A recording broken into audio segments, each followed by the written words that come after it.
Now, how can you transfer the notes from your Samsung Galaxy device to a computer? So we can just grab the phone and locate the Notes app. So you're going to be able to find it relatively easily, depends on how you have it stored on your phone. But once you get inside of these Samsung Notes, you can open up and start a brand new one. And essentially the way to get it outside of the phone into a computer is by somehow exporting it or sharing it.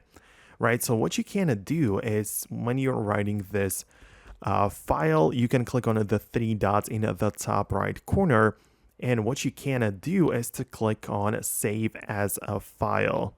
Right, so you can click on this and essentially export it as not a necessarily Samsung Notes file, because this might not be readable on every device, but you can export it like an image or a PDF. It's going to be a safe bet.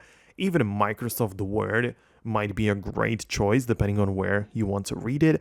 But if you export it like a PDF, you're going to be able to save it to your files, right? So it can literally be saved anywhere. So you can give it a title, right? And just save it like that.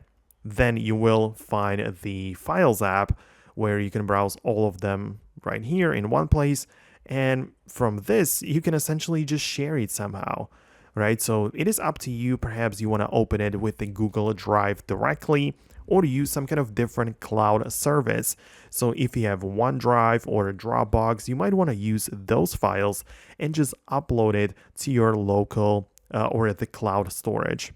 So then on the computer, you just locate the file in that mentioned cloud, like the Google Drive or OneDrive, and you can download it there. So it's that simple. There are more options, as you can see, of how exactly you can export it and get it off your phone, but it pretty much just follows the same blueprint. You only get to pick a different format or different method of sharing, but it's all the same. So let me know below in the comments if you managed to successfully export your notes. Subscribe for more guides and tutorials like this one, and I'll see you later.